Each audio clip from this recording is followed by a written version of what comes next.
happy. It's a century on your first gig here in preparation for the Test match. How'd you set your own innings? Yeah, it was nice to get out there. We've obviously had a few days in the nets which were quite spicy. Knowing that the middles won't play potentially like that, it was always a good challenge. But nice to get out in the middle again and get some valuable time in the legs. And yeah, I know it's only a warm-up game, but you got to do the time, I guess. Out there, it was nice to get a good knock. Yeah, personally, I've been in good form back home as well, so yeah, I'd like to think I'm definitely match fit and match ready, which is a nice thing coming into a really important series. But yeah, it was quite a good outing for all our batters to get out there. It wasn't the easiest up front with the new balls, quite slow and ball nipped around a little bit, but we managed to negate that. And yeah, I guess the score kind of speaks for itself for now, but nice to see some other batters put their hands up as well. Cole, that was a really good knock by him, and I guess with Quentin no longer with you, he's a wicketkeeper batter, but tell us a bit about him. That was a really good counter-attacking innings, and he got his maiden 100 this year, so yeah, that's what he can do. Yeah, he's also another guy that's been in form back home. I think he's got a double 100 and a 80 odd, which is nice. Nice for him coming into what's going to be a really important series for him as well. I guess with regards to numbers in previous series, he hasn't really kicked on like we thought maybe he would have in New Zealand, but his characteristics and the talent's definitely there. I think it's innings like this just to get his confidence going again with regards to the international scene. But yeah, good for him to come in and play that way. I think he always plays his best cricket when he's looking to score and be positive, which is a promising sign for us going forward into the series. Yeah, so really happy to see a guy like Carl go out and bat his natural way, which is promising for us. Is that going to be the key for South Africa on this tour? I mean, obviously your pace attack is top-notch, blue chip. But your batting was a little bit fragile, I guess, in England. Yeah. What's the key for you when it comes to your batting order? You want runs, don't you, really? No doubt. I think especially playing in Australia, the England series, I think we're outskilled in really tough batting conditions as well, so people need to be mindful about that as well. It's easy to jump to conclusions. Yeah. But yeah, in Australia you need runs on the board. It's a really good contest between bat and ball. You apply yourself with a bat and you're going to score runs, you bowl well.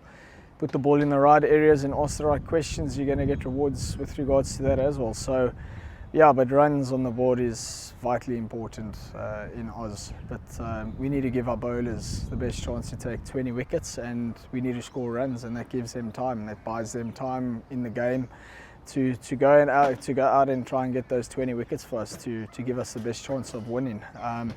But yeah, runs are vitally important in Test cricket, and yeah, we haven't been up to scratch of late. I haven't shied away from those combos.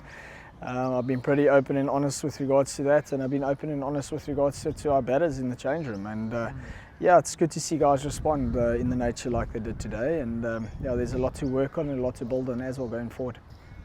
With it's runs as well. It's also an element of endurance or concentration or toughing out the difficult periods, which you kind of are able to do. And there's been a lot sort of spoken about the lack of centuries in Test cricket over quite a while now. Is that what do you think that is? What do you put it down to? Yeah, I think a lack of focus was maybe the one aspect that jumps out a little bit.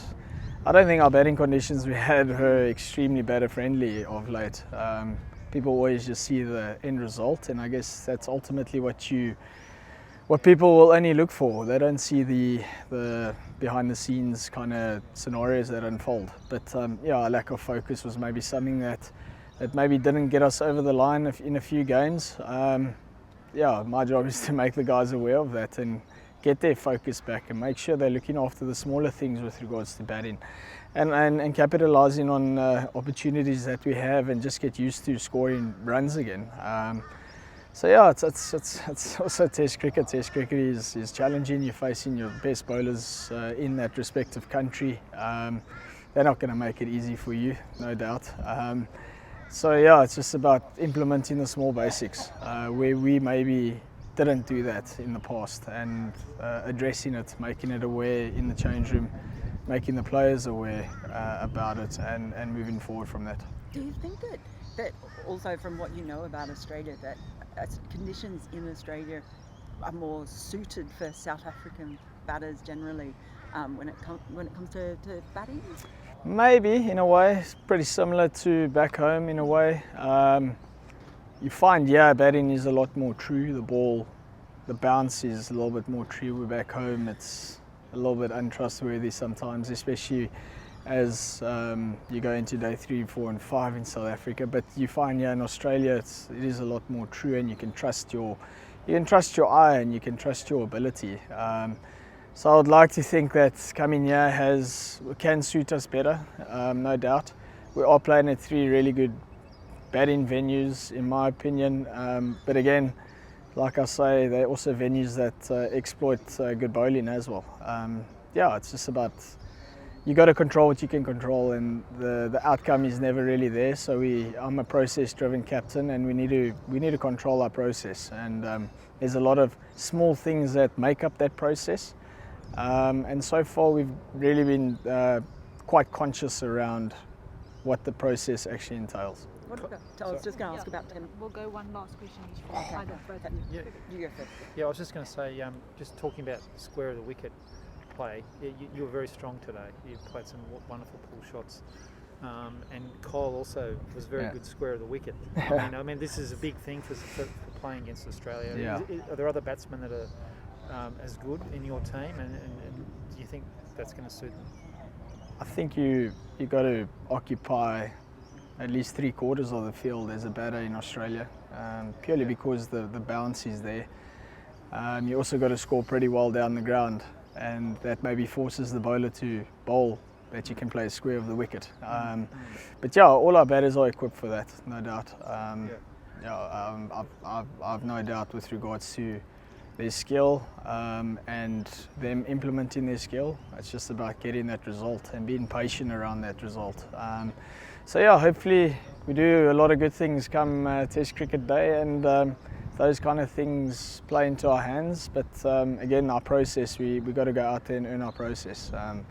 It's not just going to happen. We're up against 4 bloody good fast bowlers and an equally brilliant spinner, which is what kind of Test cricket is about.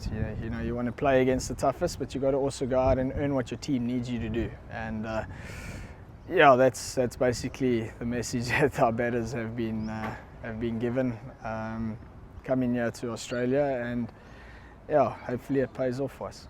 And I was just going to ask one about Temba, obviously not batting in the first innings. Are there big concerns about him, or you think he looks okay? What's the story?